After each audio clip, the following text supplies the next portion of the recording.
North और east India में खाना बनाने के लिए सरसों के तेल का इस्तेमाल होता है। वहीं गुजरात, महाराष्ट्र, कर्नाटक और आंध्र प्रदेश में मूंगफली के तेल का इस्तेमाल किया जाता है और केरल में नारियल के तेल से खाना बनता है। एक टाइम था जब हर भारतीयों के घर में कच्ची घानी थी और लोग खुद से तेल निकालते थे। आज हम रिफाइंड ऑयल का इस्तेमाल करते हैं। तो क्या आपको पता है कि आजकल यूज होने वाला रिफाइंड ऑयल फैक्ट्री में कैसे बनता है? आपने पार्ले जी तो खूब खाया होगा, बट क्या आपको पता है कि पार्ले जी कैसे बनता है? आपने अपने बचपन में पेंसिल का भी जरूर यूज किया होगा, लेकिन क्या आपने कभी सोचा है कि पेंसिल कैसे बनती होगी? एक लकड़ी के अंदर पतले से ग्रेफाइट के तार को कैसे घुसाया जाता होगा? पोटैटो चिप्स तो हम सभी का फेवरेट है, इसे हम घर पे भी बना लेते हैं, बट आज हम देखेंगे कि पोटैटो चिप्स फैक्ट्री में कैसे बनता है। और क्या आपको पता है कि सोना यानी कि गोल्ड जिसे हम गर्दन में पहनते हैं, ये कहां से आया होगा? पोटैटो चिप्स हम सभी का फेवरेट है, लेकिन आप में से बहुत कम लोग ऐसे होंगे जिन्हें सच में पता होगा कि फैक्ट्री में पोटैटो चिप्स कैसे बनता है। सबसे पहले खेतों से आलू को फैक्ट्री तक पहुंचाया जाता है, फिर इन आलुओं को एक वॉशर में डाल के अच्छे से धोया जाता है। इसके बाद इन आलुओं की चटनी होती है, जो आलू 1.5 सेंटीमीटर से कम डायमीटर का होता है, उसे अलग कर लिया जाता है। इसके बाद एक कन्वेयर बेल्ट की हेल्प से इसे आगे भेजा जाता है, जहां इसको नंगा किया जाता है। फिर इसे एक बार और पानी से धोया जाता है। इसके बाद इस आलू को स्लाइसर में भेज दिया जाता है, जहां इसको पतले पतले स्लाइसेज में काटा जाता है। एक बार और इन स्लाइसेज को धोया जाता है ताकि आलू में मौजूद स्टार्च बाहर निकल जाए। फिर इन आलू को गर्म पानी से नहलाया जाता है। उसके बाद इसे सुखाकर इसे फ्राई होने के लिए छोड़ा जाता है। फिर करीब 300 डिग्री सेल्सियस पर 3 मिनट तक फ्राई होने के बाद इसे बाहर निकाला जाता है। अब एक बहुत बड़े बैरल्स के अंदर इसमें फ्लेवर ऐड किया जाता है। फिर कोई बंदा इसको टेस्ट करता है और तब अंत में इसकी पैकेजिंग होती है।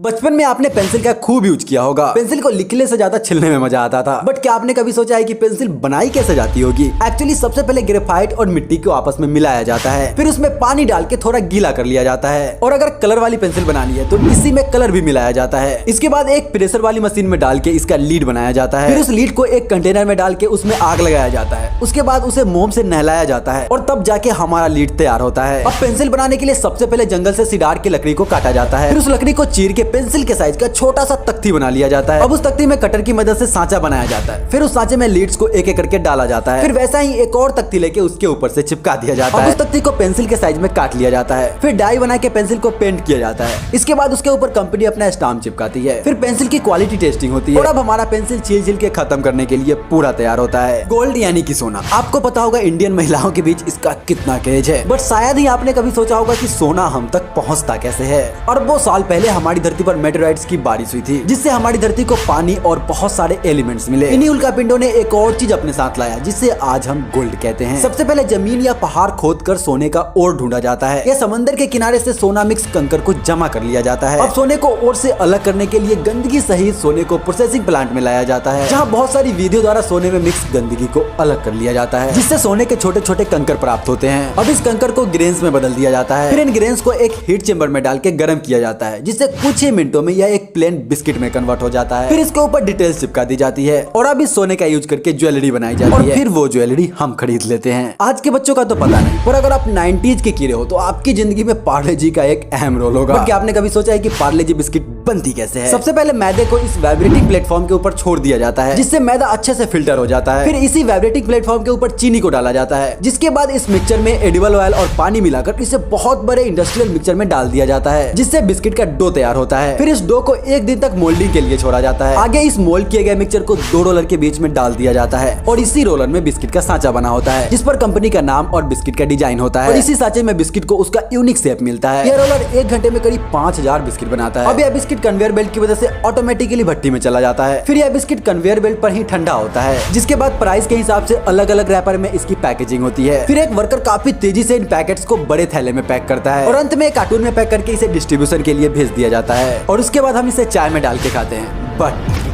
पैसा बर्बाद बहनचोद। इसकी शुरुआत होती है खेतों से। सबसे पहले सोयाबीन को ट्रैक्टरों में भर के मंडी में लाया जाता है, जहाँ से बड़ी बड़ी कंपनियां इस सोयाबीन को खरीद कर अपने फैक्ट्रीज में ले जाती है। वहाँ इसे अच्छे से धोया जाता है। फिर आगे इसे मशीन में डाल के क्रश किया जाता है, जहाँ इसके 2 टुकड़े हो जाते हैं और सोयाबीन का छिलका सोयाबीन से अलग हो जाता है। अब इस सोयाबीन के टुकड़े को बॉयलर में डाल के उबाला जाता है, जहाँ सोयाबीन गल जाता है। फिर सोयाबीन मिला हुआ गाढ़ा सा liquid automatically while press machine में चला जाता है, जहाँ हाई प्रेशर की वजह से खराब पानी अलग हो जाता है और तेल अलग हो जाता है। अब इस तेल में केमिकल मिलाकर इसे 2 बार 400 डिग्री सेल्सियस और 600 डिग्री सेल्सियस पर उबाला जाता है, जहां इसका चिपचिपापन खत्म हो जाता है, बट इसी के साथ विटामिन और पोषक तत्व भी खत्म हो जाते हैं। इसलिए तो रिफाइंड ऑयल को जितना हो सके उतना कम ही खाना चाहिए।